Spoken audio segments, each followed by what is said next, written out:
What's going on, everybody? This is Ready Spaghetti doing yet again Peggle 2 Let's Play. We are going to jump into more of the story mode here, playing through Mountain Highs.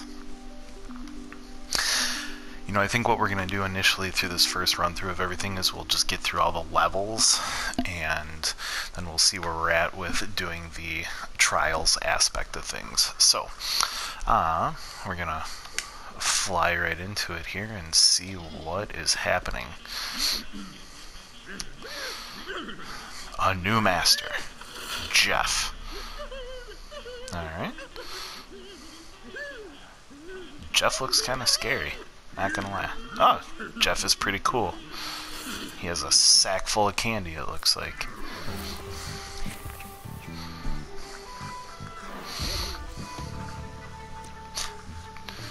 Hey man, I'm Jeff. Oh, what's happening, Jeff?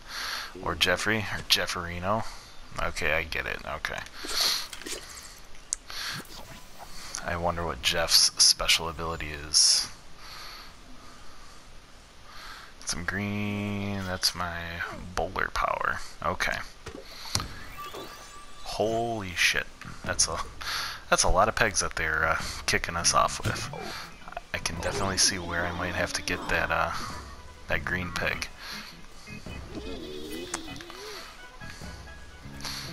Alright. But we'll worry about that later on. Let's see what kind of damage we can do without the special ability. Nah, screw it. There's a green one open right there. Let's just do it. Oh, he's got a coconut that he's gonna go bowling with. Okay. What you got for me, Jeff? Ho, ho, ho. We're just gonna wreck shop. There we go. In the bucket. Nice. So that's a pretty cool special ability. It just takes things out. That's awesome. Let's yeah, I want to go over here. Let's just clear all this out. Okay, that did not do as much as I was thinking that it would, or hope that it would. So we'll have to see how we end up doing here.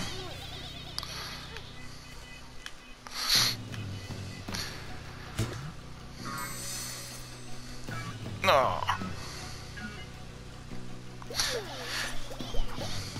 So on the live stream that I did of Shovel Knight, which we're going to be getting back to that game here soon. I've been dying to play that, but I've reserved that as a live stream game only. I was talking about obscure Nintendo games, and I was doing more thinking about it.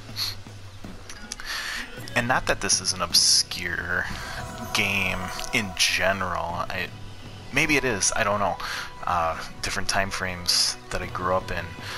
But I was reading through the PlayStation blog about the free games that'll be available to PS Plus members coming in January.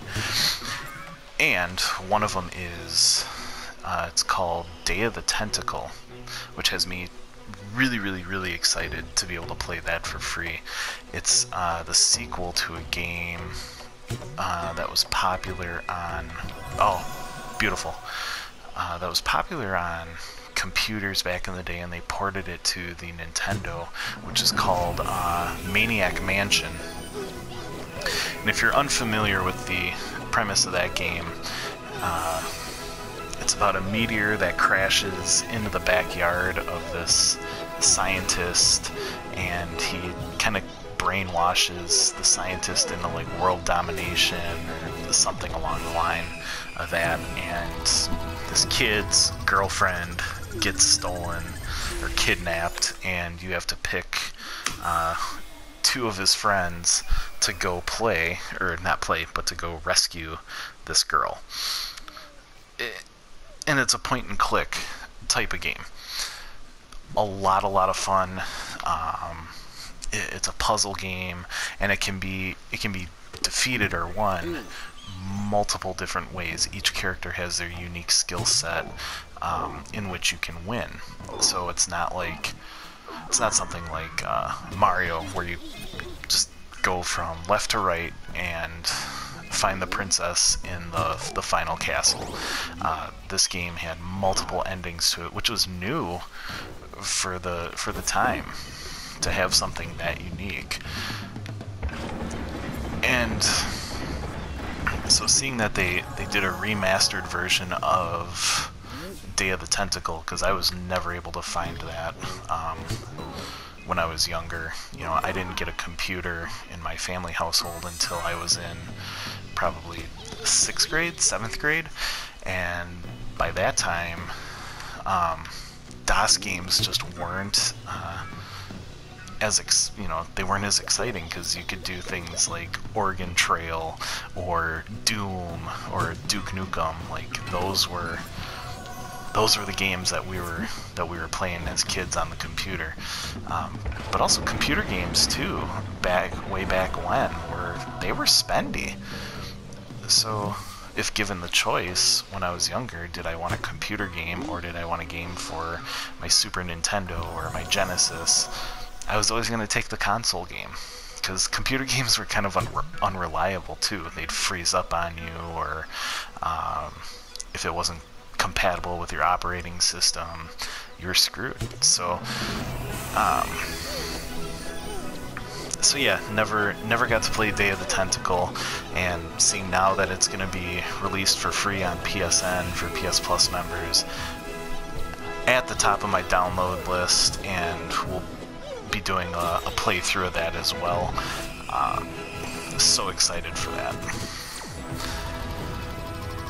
And they released a really shitty spin-off sitcom of that game too. It was very unfortunate.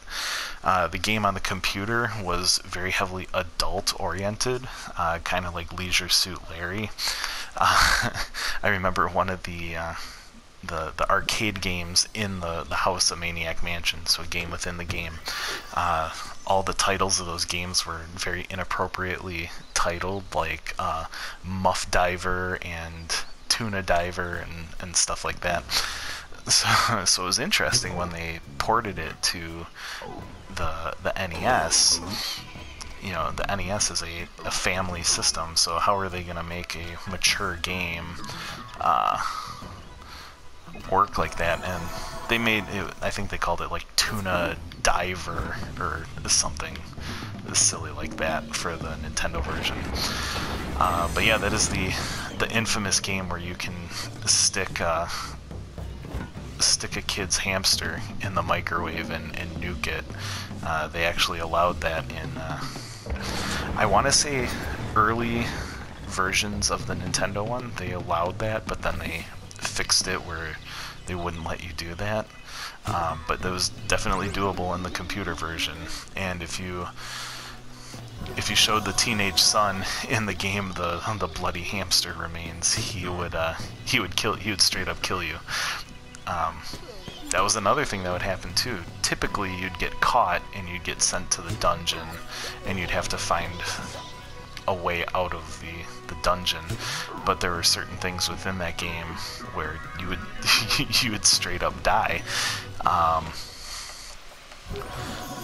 trying to think of what other one. Oh, the family's pool is used as a like nuclear reactor, like cooling plant or cooling tank, and if you take the empty cup or jar from somewhere in the house and fill it up with the pool water and microwave it, open up the microwave, like toxic fumes will fill up the kitchen, and that'll kill your character. And there are certain things that you can do within the game too, like if they kind of have, if you get stuck, they have a kind of a fuck it abort mission mode or feature where you can just blow up the entire house. So tons of funny quirks that you can find within that game. If there's any way for anybody to find a way to play it, I highly recommend it. really fun, really neat to try to challenge yourself to beat the game with all the different characters and the combinations of characters, and to get all those different endings. And we'll see what Day of the Tentacle has in store for us too. And oddly enough, Maniac Mansion, I want to say, was one of the first, if not the first, LucasArts game.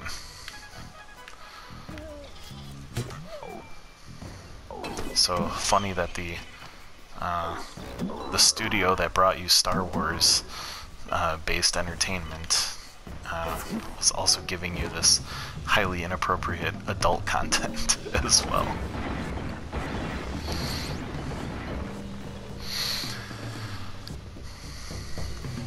But don't forget, George Lucas had so many other great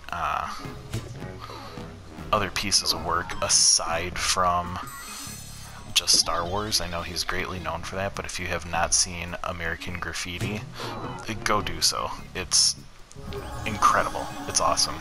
It's a movie about street racing in the '60s and just car culture in the '60s. A really young Harrison Ford is in it. Really good. So you can understand how and why George Lucas fell in love with Harrison Ford and ended up in the Star Wars movies later on too. Speaking of Star That really bums me out that Carrie Fisher passed away. She'll be greatly missed, and that sucks for the really big diehard fans of the franchise that are gonna miss her. Oh, got another trophy. Excellent.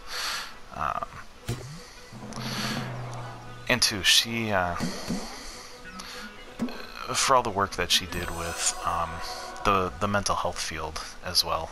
I think that's pretty remarkable how she was such a huge advocate for those suffering from mental illness and trying to get the appropriate help that they need to continue their fight. That's a cause that's very near and dear to my heart. So, Carrie Fisher, you will definitely be missed. Here's to hoping that 2017 goes way better than 2016 did in terms of celebrity death and just famous people passing away. It was a very sad year. So I think this will be our last level here of this guy for the episode, but oh, perfection. Look at that. That's awesome. All that beautiful rolling. Now let's not mess up the level here, because I doubt I could do that again if I tried. Alright, I'm just gonna bowl it just right down the middle. There we go. Just crush it.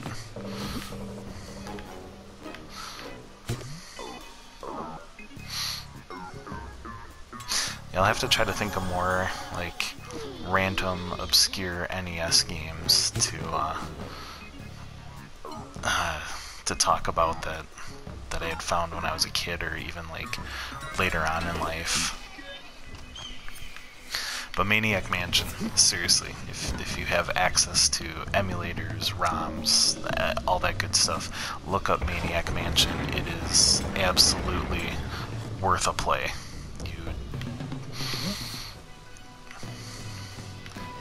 And you may not like it, but I think most modern gamers, they like a challenge, or at least I hope that they would, to solve the different puzzles and not be tricked. That's, I guess, one of the reasons why I'm a little hesitant on playing the new Doom game. I mean, that was a franchise too that was huge during my childhood, and Doom was... It really was a puzzle and problem-solving game with the theme of hell and zombies and the dead and all that type of shit mixed in with it, and the devil. But it was, it wasn't on a rail like like the Call of Duty games are, or I haven't played Battlefield, so I can't speak to Battlefield, but you know, you're pretty much told where to go, and the graphics can be beautiful, and the action can be really intense, and I appreciate all those things. That's fine, but you know, Doom and Duke Nukem and Wolfenstein too were all games where you had to know your way around the map, and you had to find things, and you had to activate certain switches and all this other stuff to figure out the game. And I miss that with first-person shooters. It challenged you to navigate the level and to think, you know, find the cryptic clues and everything else. So I've heard really good things about Doom, and even the revamp of Wolfenstein I saw was really good as well. But I'm hesitant to check those out. Maybe if I get enough people commenting, telling me otherwise, I will look into it. But anyway, I think this is going to wrap us up for this episode of Duretti Spaghetti Let's Play Peggle 2. Please follow me on Instagram to get updates on the live stream, as well as all of my nerdy Magic the Gathering stuff. I'm hoping to start incorporate Magic things on the channel here relatively soon. Still working out some finer details on that, but you should see some Magic the Gathering videos here popping up relatively soon. Thank you for watching, and have a good night, and we'll see you soon.